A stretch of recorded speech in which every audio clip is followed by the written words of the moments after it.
Hello, my friends. Welcome back to another video. Before I start today, I just wanted to thank all of you that showed up Saturday for the live event that was on my channel. It was a Q&A with myself and Canella Sirocco Art, and we had a blast. And I want to thank all of you that showed up and showed your support. And it was so much fun. I'm planning on doing many more of these types of events, so stay tuned for that. Secondly, my Resin channel, Resin It with Tammy Anderson. Well, I'm sorry. I don't even know the name of my own channel. Resin It with Tammy A. The link for the channel is in the description below. I know I have not put a video on there in a while, and it's because of the circumstances that I've been going through for the last couple of months, but I'm telling you that I'm going to really start uploading to it again, and I am working on a magnificent resin piece that I cannot wait to show you. So if you don't know about that channel, it's in the description. Click on that blue link that you see, and it will take you over there, and hit the subscribe button and the notification bell. Make sure you select all so that you get all notifications of when I release videos on that channel. This one is really, I'm really proud of this one that's coming out. So I hope you check it out. So what I'm going to do today is I'm going to show you a few new colors from the Be Still My Heart collection from COLOURARTE. I showed all 12 colors in a previous video, the one before Saturday Night Live. So maybe it was Friday. I showed all 12 colors. I'll put that video in the description as well so you can check them out. But they are absolutely stunning. So now what I'm going to do is I'm going to show you 3 of them. I'm going to do a bloom really quick with them.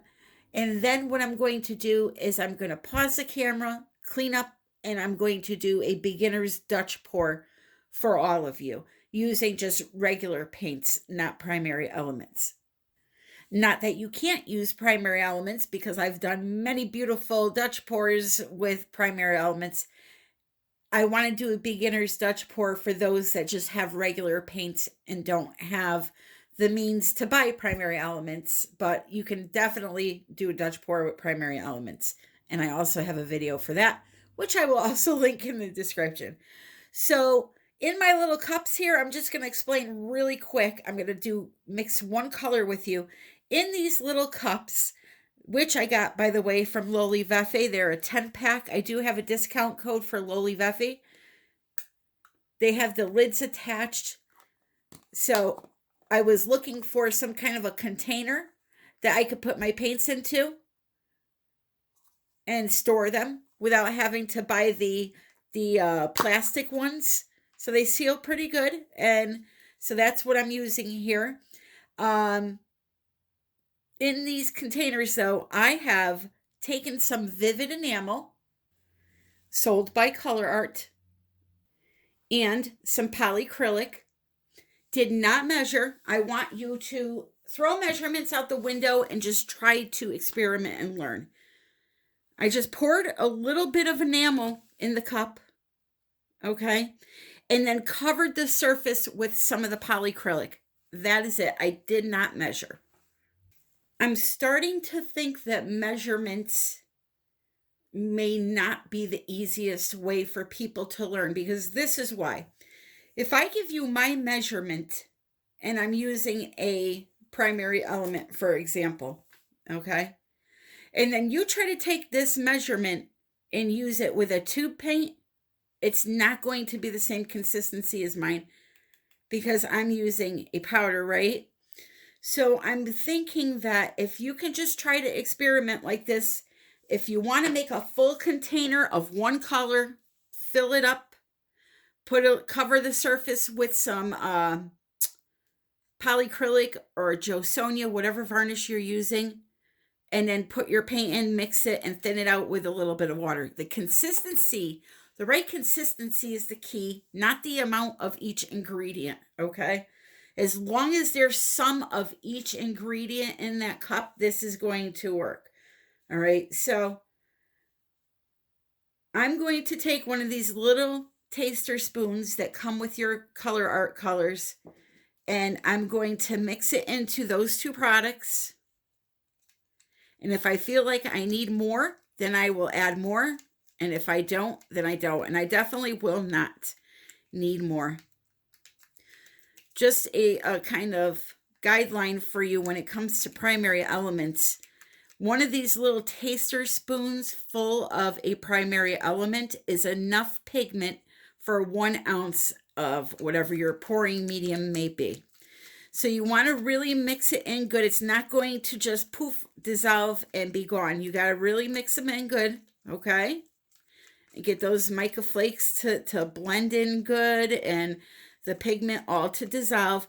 And then what you want to do once you're done with that is you want to look at your consistency. Now for bloom, it needs to be pretty thick. That right there is probably just a tad, and I mean a tad, too thick. So I'll end up adding maybe 2 to 3 drops of water and test it. And then what I will do is I will show you what I feel is the right consistency for my artwork. Everybody likes to work at different thicknesses, but when it comes to the bloom, I feel the structure of it stays together better when the paints are thicker. And actually, now that I've really mixed this in good, I think it's a good consistency. I'm not going to add any water. So let me show you this. I'll put my flash on. This color, by the way, is called Cupid's Crush. So it leaves a nice trace on the surface and then slowly disappears. All right. But now if I add a tube paint that has some body to it, I'm going to have to add water to get it to be the same consistency as this, right? What I like to do is use, when it comes to using like a primary element, I like to use a color that doesn't have a lot of body to it. So my go-to colors are something like a golden fluid that has a little less body to it. So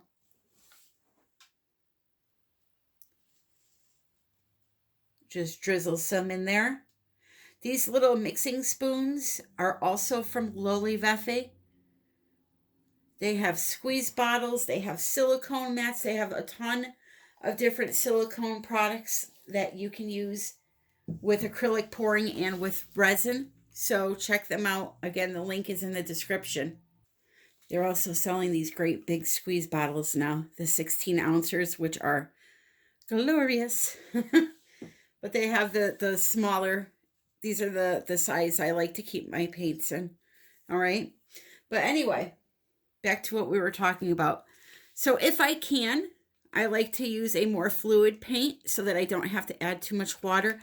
I find adding water to paintings, specifically the bloom, ups your chances at cracking. So the less that you use, the better.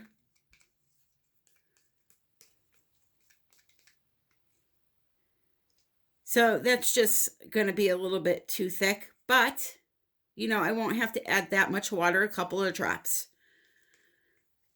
So let's do that right here. I know these colors are very bright. I need something bright in my life today. I had a beautiful yet very saddening dream last night about my kitties. I think they visited me, the ones that passed. They were licking each other's face and they were just so happy. So I woke up crying and happy to see that, but sad that they're gone again. So I need something bright to cheer me up. Now, I'm not saying that if you add water that your paints will crack, because that's definitely not the case. I'm just saying when you add water, especially to something like a metallic or something that has a mica in it, you know, if you overdo it with the water, your paints will they'll look grainy when they dry. Okay, so try to keep that in mind. That's all. There you go. That's perfect. All right, so I'm going to mix up my other colors. I'll show them to you, and then we're going to get started. All right, Valentine's Day is among us.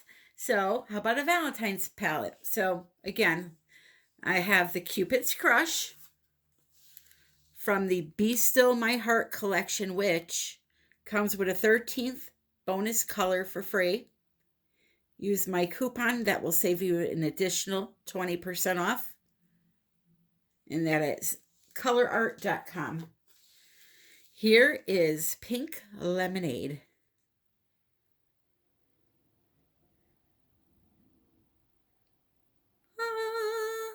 The pearly gates just opened. Cadmium Red Fluid by Golden.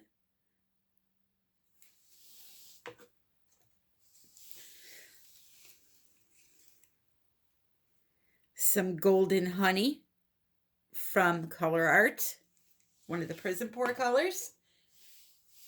And then this one you saw was Fluorescent Magenta by Golden. So I'm going to work on a 9-inch round. I just have the tape on the bottom there. It's not primed. I'm going to get my White House paint from Walmart, which is the Color Place brand, semi-gloss, ready to use white. I'm going to pour it right on the surface, and then we're going to do a nice pretty pile on top of the colors, starting with the red. Then we're going to put the gold, and then sandwich these two in between some of this here fluorescent magenta, and then use a white cell activator. Okay, so here we go.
So my favorite part of this bloom is that gold peeking through. That is the Egyptian coin by COLOURARTE. I'm sorry, the Golden Honey by COLOURARTE. It is so pretty. And that hot magenta or fluorescent magenta from golden just really brought it all together.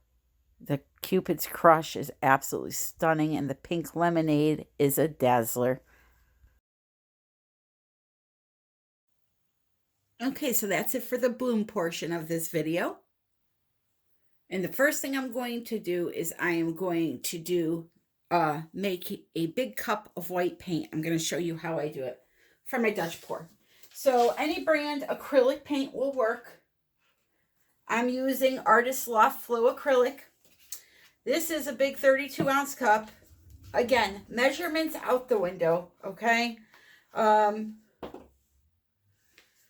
What I normally do is whatever size cup I have, I fill it up about 1/3 of the way with white paint.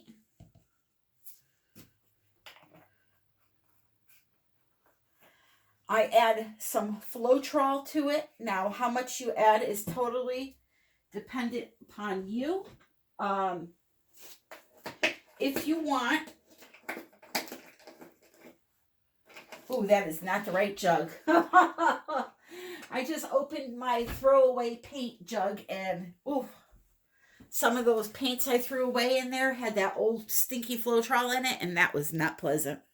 Okay, so you can do the whole 1 part paint, 2 parts Floetrol. You can just add some Floetrol in if you want to use it more as an additive to get cells, and then thin it out the rest of the way with water. I usually, whatever I put in for paint, I'll put about, maybe half of that in Floetrol. You could do double though, like I said. Floetrol is a paint extender, and it can have some effect on your color if you use a ton of it. Here's the thing though, with white, it doesn't do anything to the color. I'm talking about if you have a metallic paint and you're using a ton of Floetrol in it, it could matte it out.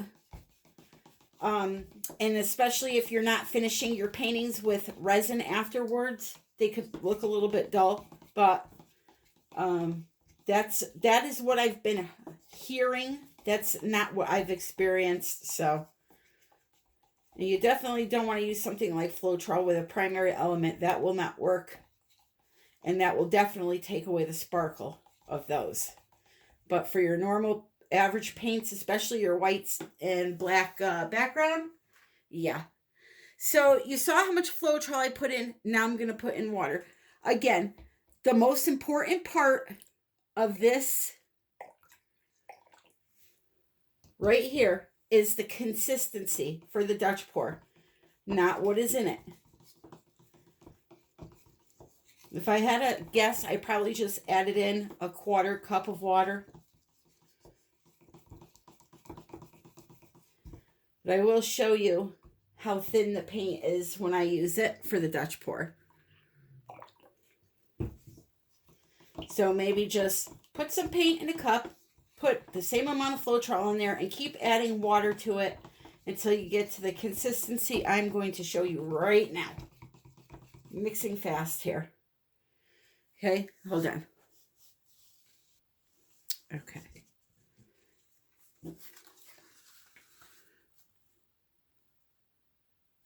That's how my paint runs for the Dutch pour. The surface flows off the stick, leaves a little tiny bit of trace, but disappears pretty quickly. Okay, you see the flow there. All right, so that's the white.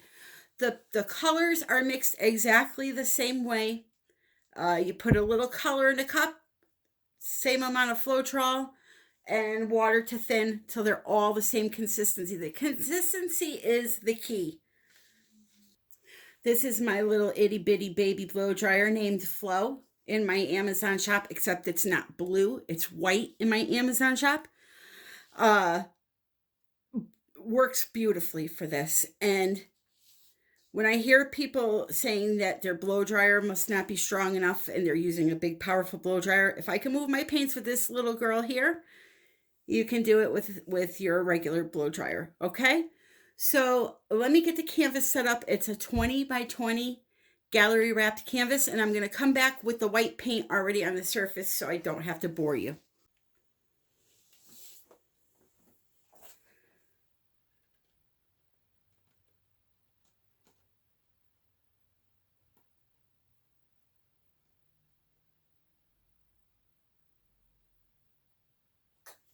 So you can go right down the sides with your bottle there. Make sure you get any spots that you miss. Or you can use your finger, spatula, whatever way you want. I like to dump the paint in the center, blow it around with the blow dryer off of the canvas. That's how I do mine. And then if it looks like it may be low in some areas, I'll just tilt it around a little bit to make sure it's all covered thoroughly. People always ask, what's the depth of the paint on the canvas? Well, here you go. Here's the only way I know how to show you. Here is a stick.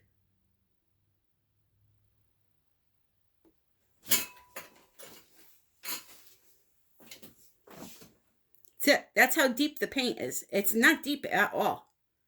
Okay? Not deep at all. That's it. All right. So now I'm going to put you on silent so you don't have to hear the ridiculous sound of the blow dryer. I'm going to do a diagonal little thingy here. Okay? Here we go.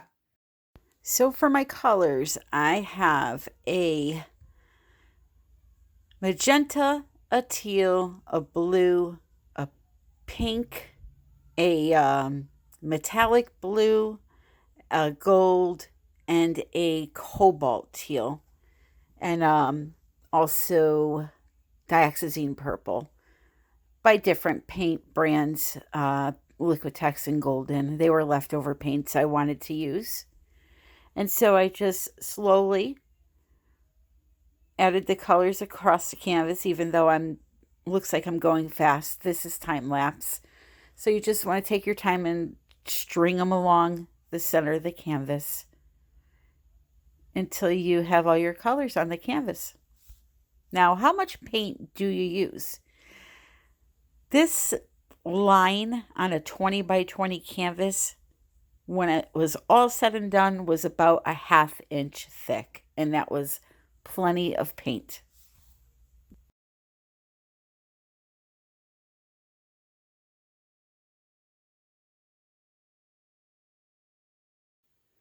All right, when it comes to composition, you want to take your blow dryer, turn it upside down. It's the easiest way to hold it. Because when you hold it like this, you have to aim like this down at the paint. If you can hold it upside down, you can aim to glide over the colors, okay? You want to aim at your color and try to glide the air over it to make it move. And you want to also, when you're blowing, you want to move your wrist, okay? You don't want to hold your wrist still and go like this. You want to move your wrist, okay? So pay attention to me while I do it.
Okay, so right here I'm struggling because I don't have enough paint. So what I'm going to do is just add a little small puddle here and try to fix that area.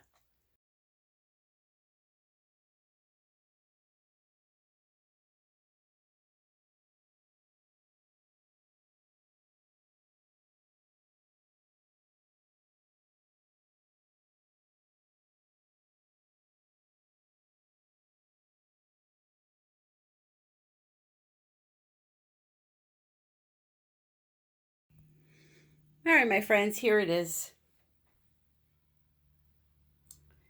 I love the cells and the colors together.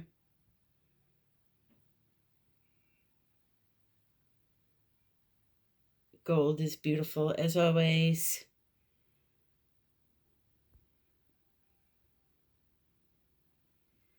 So if you enjoyed the video, please click like and please subscribe if you aren't already. All the coupons and the links that you can click on right in the description are down there. If you're interested in this or any other piece that you see me make, you can always email me, artbytammy@yahoo.com. I do have a few pieces in my Etsy shop, but a majority of my pieces are sold just by people contacting me through email directly. It's a lot quicker and easier that way, and there's no fees, yada, yada, yada. So this will dry and get a couple of coats of our resin and hopefully find a new home. So I want to thank you again for watching, and until the next time, my friends, happy pouring.